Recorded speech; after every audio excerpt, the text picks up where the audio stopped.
বিশ্বকে বদলে দেওয়ার মতো দুর্দান্ত আইডিয়া আছে বাংলাদেশের কাছে, বিনিয়োগ সম্মেলনে প্রধান উপদেষ্টা। আবু সাইদ হত্যার 4 আসামি কারাগারে 2 মাসের তদন্ত শেষ করার নির্দেশ। এবার ঈদের সড়ক দুর্ঘটনা কমেছে 21 ভাগ, স্বস্তি ছিল ঈদ যাত্রায়, বলছে যাত্রী কল্যাণ সমিতি।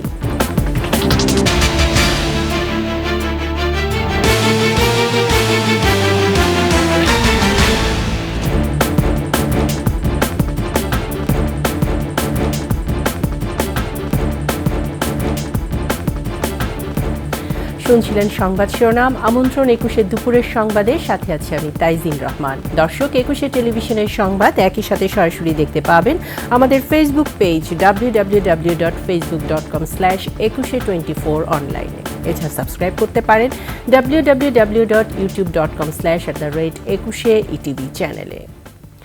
বিদেশি বিনিয়োগকারীদের জন্য বাংলাদেশকে ল্যান্ড অফ ক্রেজি আইডিয়াস বলে উল্লেখ করলেন প্রধান উপদেষ্টা। বুধবার রাজধানীর এক হোটেলে বিনিয়োগ সম্মেলন 2025-এর উদ্বোধনী অনুষ্ঠানে একথা বলেন তিনি। ক্ষুদ্র ঋণ বা গ্রামীণ জনগোষ্ঠীর জন্য মোবাইল ফোনের মতো ধারণাগুলো বাংলাদেশে উৎপত্তি হয়েও বিশ্বব্যাপী ছড়িয়ে পড়েছে বলেও মন্তব্য করেন প্রধান উপদেষ্টা। মেহেদী হাসানের রিপোর্ট। বিদেশি বিনিয়োগকারীদের কাছে দেশের প্রকৃত চিত্র তুলে ধরতেই আয়োজন করা হয় বিনিয়োগ সম্মেলনের। উদ্বোধনী অনুষ্ঠানের শুরুতেই বাংলাদেশে তাদের কাজের অভিজ্ঞতা তুলে ধরেন দেশি বিদেশি বিনিয়োগকারীরা। এরপর 4 ক্যাটাগরিতে এক্সেলেন্স ইনভেস্টমেন্ট অ্যাওয়ার্ড দেওয়া হয় ফেব্রিক লাগবে, ওয়ালটন, বিকাশ ও স্কয়ার ফার্মাকে। 3 দশকের বেশি সময় ধরে বাংলাদেশে বাস করা ইয়াং ওয়ানের প্রতিষ্ঠাতা কোরীয় নাগরিক কি হাক সাংকে সম্মানসূচক নাগরিকত্ব দেওয়া হয়। এমন সম্মান পেয়ে অভিভূত তিনি। I am truly honored as well as humbled to have this honorary citizenship. উদ্বোধনী অনুষ্ঠানের বক্তৃতায় প্রধান উপদেষ্টা স্বাধীনতা পরবর্তী বাংলাদেশ, 74-এর দুর্ভিক্ষ এবং তারপর থেকে আজ পর্যন্ত বাংলাদেশের অগ্রযাত্রার চিত্র তুলে ধরেন। 74 পরবর্তী সময়ে তার ক্ষুদ্র ঋণের সূচনা এবং 90-এর দশকে গ্রামীণ নারীদের জন্য মোবাইল ফোনের ব্যবসার ধারণা গোটা বিশ্বকেই পরিবর্তন করে দিয়েছে বলে জানান ডক্টর ইউনূস। বিদেশি বিনিয়োগকারীদেরও এদেশে এমন সব নতুন নতুন অভিনব ধারণা নিয়ে কাজ করার আহ্বান তার। Bangladesh is a country with crazy ideas to change the world, make things happen.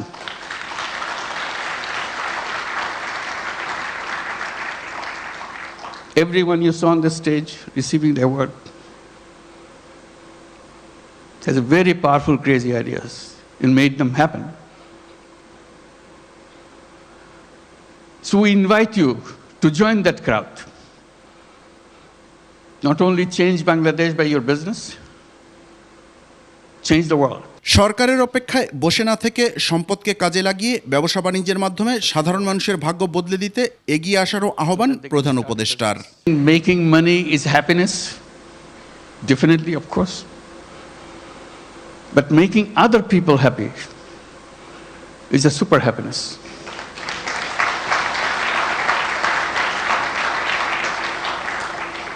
If you have business in Bangladesh, you will have both happiness and super happiness.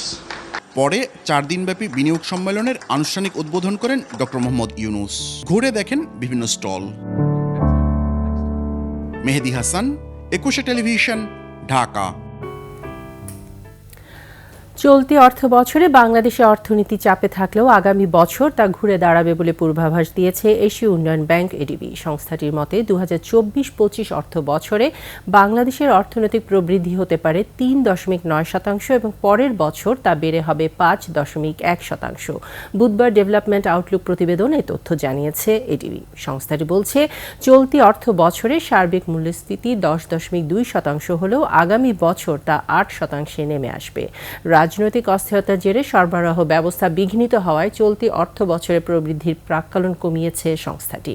তবে আগামী অর্থ বছরে বিনিয়োগ পরিস্থিতির উন্নয়ন এবং সামষ্টিক অর্থনীতির স্থিতিশীলতায় বাংলাদেশের অর্থনীতি ঘুরে দাঁড়াবে উল্লেখ করে এডিবি জানিয়েছে, নির্বাচনকে কেন্দ্র করে খরচ বৃদ্ধি ও রাজনৈতিক উত্তেজনা, প্রাকৃতিক দুর্যোগ এবং যুক্তরাষ্ট্রের চড়া শুল্ক আরোপ বাংলাদেশের জন্য চ্যালেঞ্জ হিসেবে থাকবে। নির্বাচন নিয়ে নানা মহলে ধোঁয়াশা তৈরি হয়েছে, তাই ডিসেম্বরের আগে নির্বাচনী রোড ম্যাপ চাইতে প্রধান উপদেষ্টার কাছে সময় চেয়েছে বিএনপি। গুলশানের সমসাময়িক বিষয়ে গণমাধ্যমের সাথে আলাপকালে কথা বলেন বিএনপির স্থায়ী কমিটির সদস্য সালাউদ্দিন আহমেদ। বলেন, রাষ্ট্রে যাতে ভারসাম্য থাকে সে বিষয়ে সংবিধানে প্রস্তাবনা দিয়েছে বিএনপি। জানান, পঞ্চদশ সংশোধনীর পূর্বাবস্থা বহাল চায় দলটি, কিন্তু ধর্মনিরপেক্ষতা বাতিলের বিষয়ে কোনো প্রস্তাবনা দেয়নি। এটা নিয়ে ভুল ব্যাখ্যা দেওয়া হয়েছে। এছাড়া এনসিসির মাধ্যমে জরুরি অবস্থা জারির প্রস্তাবনার পক্ষে নয় দলটি বলেও দাবি করেন সালাউদ্দিন আহমেদ।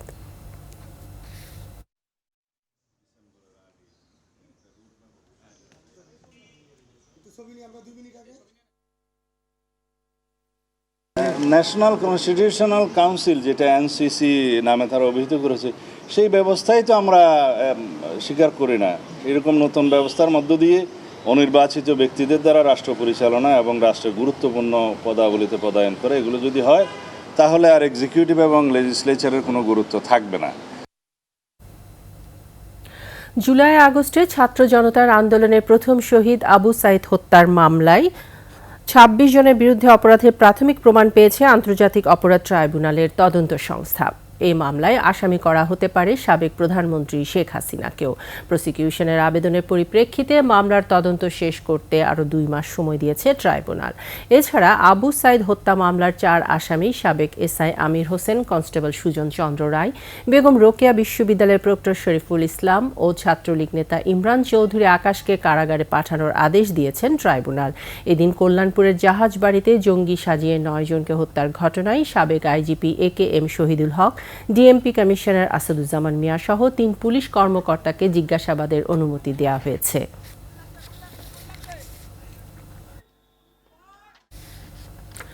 সাবেক এমপি মোর্শেদ আলমকে গ্রেফতারের পর সিএমএম আদালতে তোলা হবে আজ। তার বিরুদ্ধে একাধিক মামলা রয়েছে। আদালত এলাকায় আছেন সহকর্মী মাহতাব মিনহাজ। সরাসরি চলে যাচ্ছি তার কাছে। মিনহাজ, মোর্শেদ আলমের বিষয়ে আপনার কাছে সবশেষ তথ্য কি আছে?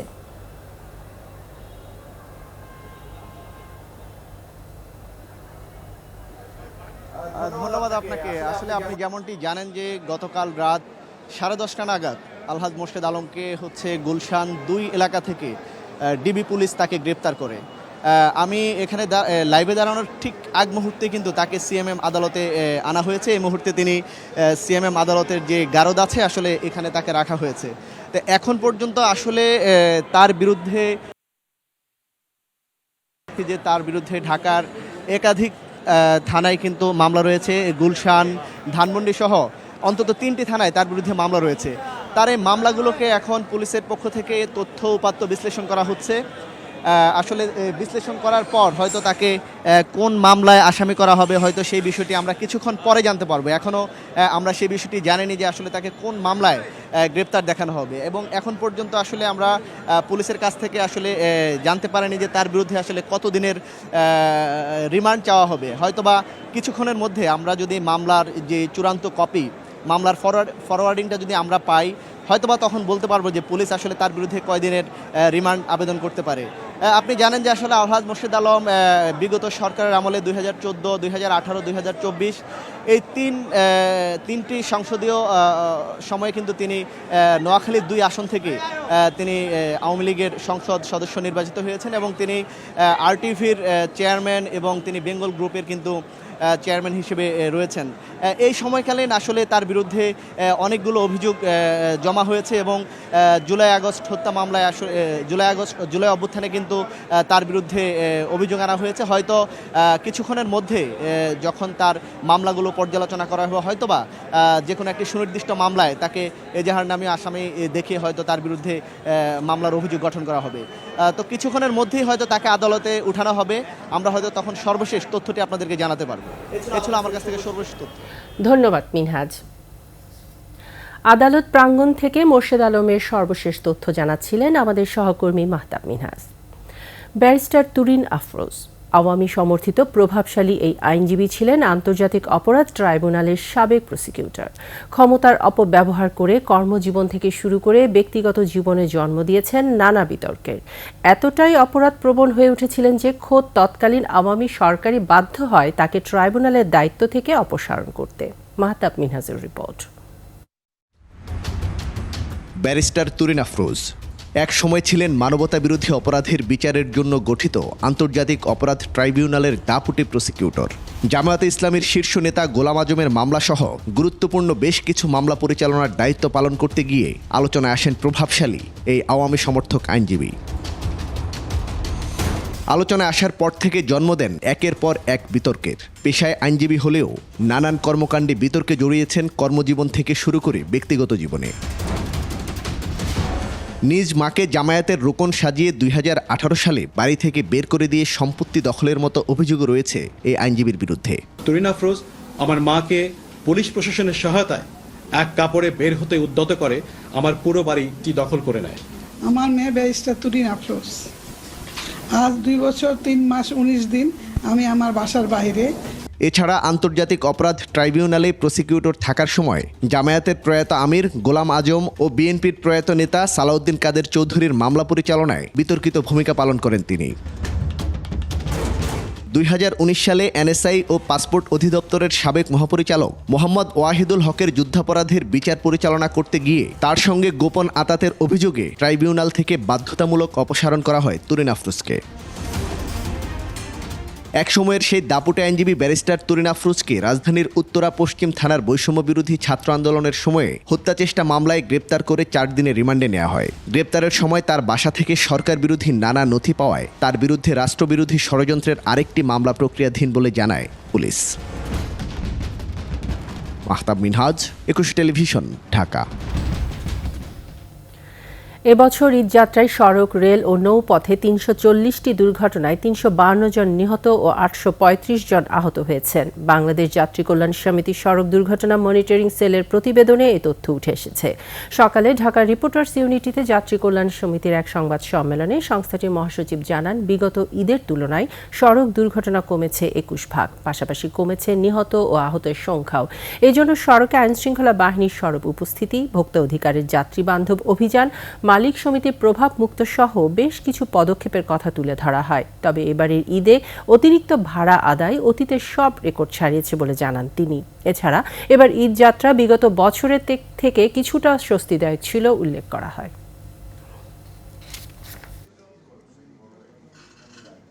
এবারের ঈদযাত্রা খানিকটা স্বস্তিদায়ক হয়েছে বলে আমাদের সকলে আমরা প্রত্যক্ষ করেছি। সড়ক, রেল ও নৌপথে সর্বমোট 340টি দুর্ঘটনায় 352 জন নিহত, 835 জন আহত হয়েছে।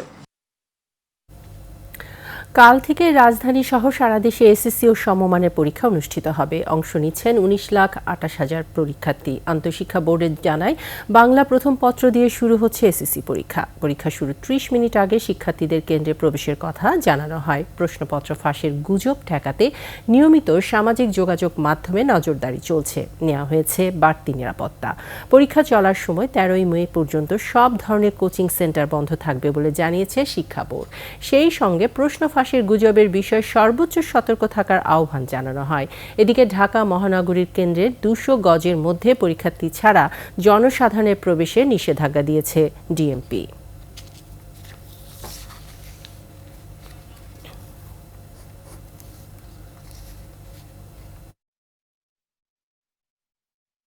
থাকবে। চট্টগ্রামের এক নারীকে ধর্ষণের পর হত্যার অভিযোগ, দেখে ফেলায় দুজনকে কুপিয়ে জখম।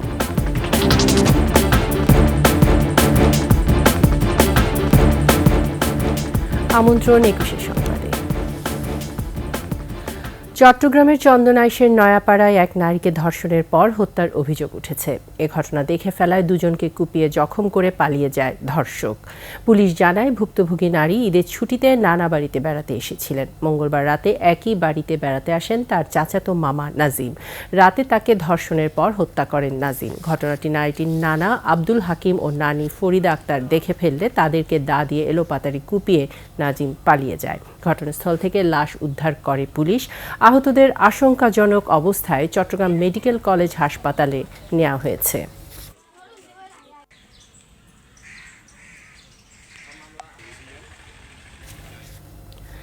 গাজায় ইসরায়েলি বাহিনীর গণহত্যার প্রতিবাদে বিক্ষোভ চলাকালে দেশের বিভিন্ন শহরে ব্যবসা প্রতিষ্ঠানে হামলা ও ভাঙচুরের ঘটনায় এ পর্যন্ত মোট ৭২ জনকে গ্রেফতার করা হয়েছে। সকালে এক সংবাদ বিজ্ঞপ্তিতে এ তথ্য জানায় বাংলাদেশ পুলিশ। গ্রেফতারকৃতদের মধ্যে খুলনায় ৩৩ জন, সিলেটে ১৯ জন, চট্টগ্রামে ৫ জন, গাজীপুরে ৪ জন, নারায়ণগঞ্জে ৪ জন, কুমিল্লায় ৩ জন এবং কক্সবাজারে ৪ জন। এসব ঘটনা সংক্রান্তে এখন পর্যন্ত মোট ১০টি মামলা রুজু হয়েছে। এর আগে মঙ্গলবার প্রধান উপদেষ্টার প্রেস উইং এক বিজ্ঞপ্তিতে ৪৯ জনকে গ্রেফতারের কথা জানায়।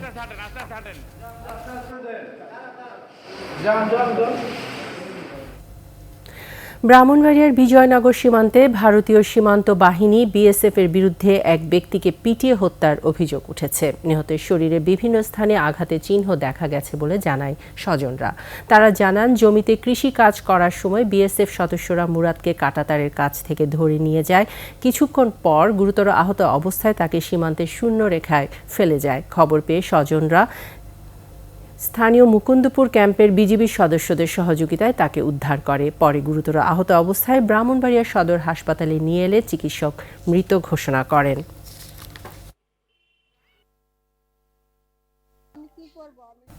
শেষ করছি দুপুরের ২১ সংবাদ। যাবার আগে সংবাদ শিরোনামগুলো জানিয়ে দিচ্ছি আরও একবার।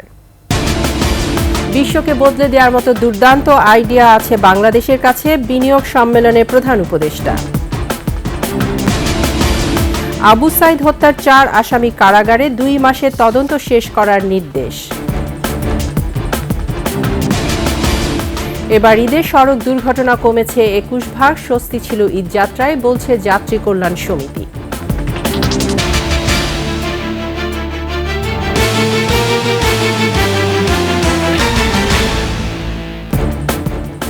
সর্বশেষ সংবাদ জানতে ডায়াল করুন 2021 নম্বরে আর ভিজিট করুন ekushe-tv.com এই ওয়েবসাইটে। ফেসবুকে ভিজিট করতে পারেন www.facebook.com/ekushe24 অনলাইনে।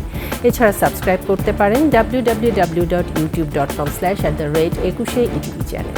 এতক্ষণ সঙ্গে থাকার জন্য ধন্যবাদ। পরবর্তী সংবাদ বিকেল ৫টায় দেখার আমন্ত্রণ রইল। একুশের সাথেই থাকুন।